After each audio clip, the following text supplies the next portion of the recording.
Chemistry में एक line बहुत फेमस है, वो है लाइक डिसॉल्व्स लाइक। ठीक है, लाइक डिसॉल्व्स लाइक। अब हमारी नॉर्मल लाइफ से रिलेटेड है। देखो हमारी नॉर्मल लाइफ से कैसे रिलेटेड है। अब आप लोगों ने एक चीज तो सुनी होगी, जैसे होता है अपने पास गुण मिलने से शादियां होती हैं और अवगुण मिलने से दोस्ती। ठीक है, जब दो लोगों के गुण मिलते हैं तो उनकी शादी जो अपने पास फिक्स हो जाती है, और वैसे जब दो लोगों के अवगुण मिलते हैं तो अपने पास क्या हो जाती है, उनकी दोस्ती बहुत पक्की हो जाती है। जैसे आपके एक दोस्त को जो है वो ट्यूशन से बंक करना बहुत पसंद है, क्लासेस बंक करना पसंद है, और आप भी वैसे ही, तो आपने बोला कि भाई ये तो बिल्कुल सही है। अब दोनों एक ही गाड़ी में जाएंगे शाम को, ठीक है, और फास्ट फूड खाएंगे, मोमोज खाएंगे, घर आ जाएंगे और घर वालों को पता भी नहीं चलेगा।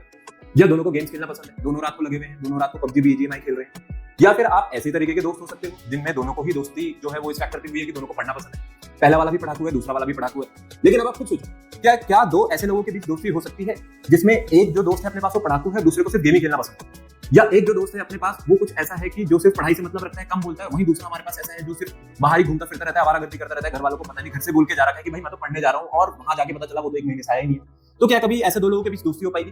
कभी भी नहीं हो पाएगी। क्यों? क्योंकि इनके पोल्स एग्जैक्टली डिफरेंट है।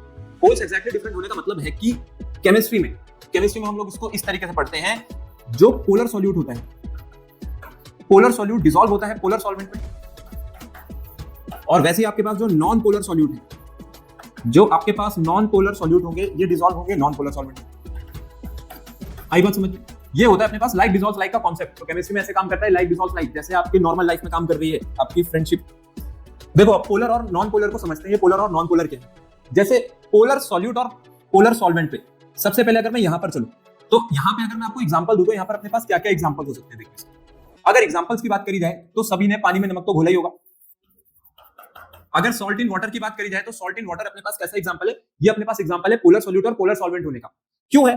क्योंकि आपको पता है कि जो अपने पास सॉल्ट है, ये सॉल्ट कैसे कंपाउंड्स होते हैं? सॉल्ट होते हैं आयोनिक कंपाउंड्स। ठीक है, आयोनिक कंपाउंड्स कह सकते हो, इलेक्ट्रोवैलेंट कंपाउंड्स कह सकते हो। तो आयोनिक कह दूं या इलेक्ट्रोवैलेंट कह दूं, आयोनिक कंपाउंड्स और इलेक्ट्रोवैलेंट जो कंपाउंड्स हैं ये अपने पास पोलर नेचर के होते हैं। वैसे जो अपने पास वाटर है, क्या ये भी आयोनिक कंपाउंड है? क्या ये आयोनिक कंपाउंड है?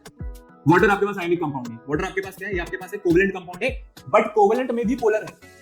तो वाटर को मैं लिख सकता हूं कि वाटर अपने पास कैसा कंपाउंड है? वाटर अपने पास है एक पोलर कोवैलेंट कंपाउंड। ठीक है, तो इसके नाम में भी पोलर आ गया, इसके नाम में भी पोलर आ गया, इसलिए दोनों एक दूसरे के साथ डिसॉल्व हो सकते हैं, अच्छे से डिसॉल्व हो सकते हैं, क्योंकि दोनों का जो नेचर है वो एक्जैक्टली सेम है, दोनों पोलर। ठीक है, अब मैं पेट्रोल को डाल दूं अगर वाटर में, तो पेट्रोल जो अपने पास पेट्रोल होता है, पेट्रोल को हम लोग केमिस्ट्री में गैसोलीन कहते हैं। ठीक है, गैस स्टेशन से इसलिए पेट्रोल भराया जाता है। तो गैसोलीन जो है ये आपके पास एक हाइड्रोकार्बन है। ठीक है, ये अपने पास हाइड्रोकार्बन होते हैं, और आपको पता ही होगा कि जो हाइड्रोकार्बन है वो नॉन पोलर नेचर के, तो इसीलिए पेट्रोल और पानी कभी एक दूसरे के साथ नहीं मिलाया जा सकता। ठीक है, पेट्रोल और पानी को नहीं मिक्स किया जा सकता। हाइड्रोकार्बन अपने पास नॉन पोलर नेचर के हो गए, बट वाटर कैसा है? वाटर अपने पास पोलर नेचर है।